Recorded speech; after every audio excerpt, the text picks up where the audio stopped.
kita juga ingin mendapat pandangan dari partai-partai baru, ya, karena sudah banyak sebelumnya partai baru, tapi Bung Gede dan Pak Fahri ini bertekad untuk menjadi satu di antara parpol yang ikut menjadi peserta untuk mewarnai demokrasi. Pak Fahri bisa menyampaikan pendapat, Pak. Apakah betul bahwa gelora lahir ini untuk mencerminkan demokrasi yang sehat di Republik ini, Pak? Ya, sebenarnya yang lebih penting difikirkan adalah bagaimana sebuah bangsa mengorganisir pikiran-pikiran Ya, dan keberagaman yang ada di dalam tubuh bangsa itu. ya, Jadi kenapa negara-negara demokrasi lama itu akhirnya berakhir dengan simple political party system. Amerika negara liberal tapi partainya cuma dua yang besar, Partai Republik dan Partai Demokrat. Di awal dulu zaman George Washington itu namanya Partai Federalis. Federalis itu menghendaki negara yang kuat melawan Partai Republik yang ingin supaya negara bagiannya yang kuat. ya, Jadi dua ide besar itu bertarung terus-menerus, teruji dan memang kemudian hanya dua. Sekarang ini muncul partai baru namanya Forward Party karena dia bilang dua partai ini sudah terlalu mempertajam permusuhan yang tidak rasional. ya.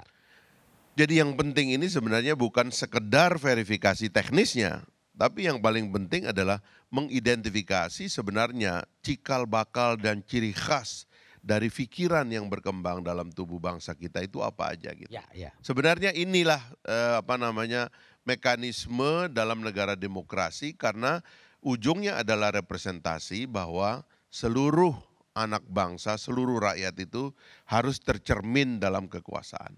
Begitulah kira-kira. Kira-kira pandangannya. Sebagai partai baru kan memerlukan biaya yang tidak sedikit ini untuk memenuhi syarat supaya lolos di verifikasi ini yang nanti akan diumumkan. Pak, boleh cerita dong. Partai Gelora ini modalnya dari mana, Pak? Supaya bisa memenuhi syarat untuk bisa lolos nih, Pak.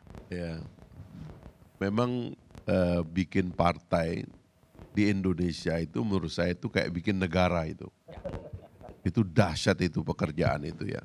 Bayangkan kita punya 38 provinsi sekarang, 514 kabupaten kota, 514 ya, kemudian kecamatannya mungkin sekitar 10.000 ya.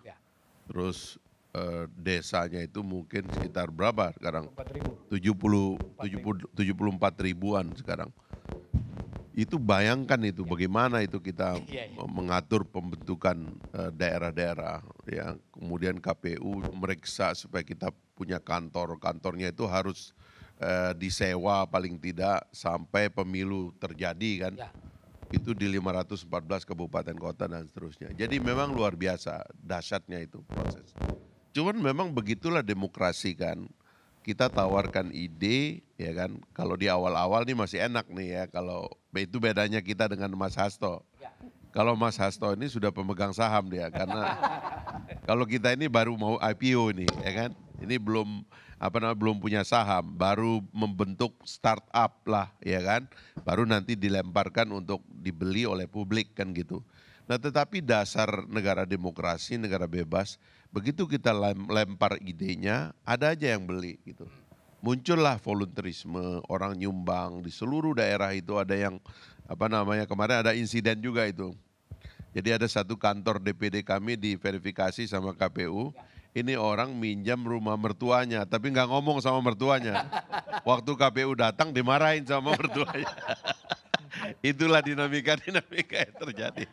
Jadi ya memang suka dukanya banyak, tapi karena idenya itu disebar dan disambut oleh masyarakat, alhamdulillah di seluruh Indonesia itu muncul kantor-kantor kami di seluruh Indonesia. Itu luar biasa gitu. Sehingga kita nggak bisa bilang ini uangnya berapa gitu. Dan memang kami belum terlalu punya tanggung jawab untuk melaporkan uang ini. Ya. Karena belum menjadi public company. Belum IPO. Kalau ya? Mas Hasto itu hati-hati, uangnya harus betul-betul dilapor tuh. Kalau kami uang kantong kiri, kantong kanan masih oke, beliau nggak boleh lagi itu.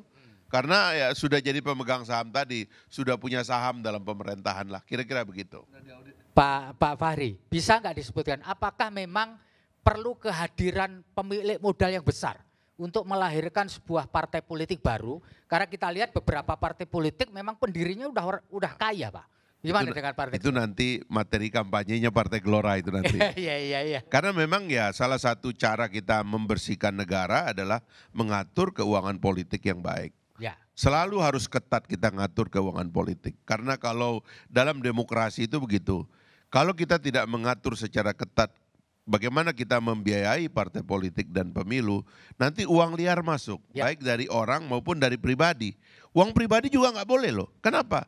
Kalau kita terlalu banyak mengeluarkan uang pribadi untuk sukses kita jadi pejabat publik, nanti kita nganggap jabatan ini punya kita pribadi. Nggak boleh itu, padahal ini milik publik begitu. Nah inilah regulasi yang perlu kita perbaiki ke depan. Nah saya nggak tahu nanti mungkin perspektifnya KPU, kalau sekarang ini sudah cukup ketat ya alhamdulillah ya. Tapi kami mengikuti saja apa aturan yang ditetapkan oleh KPU. Kira-kira begitu. Iya.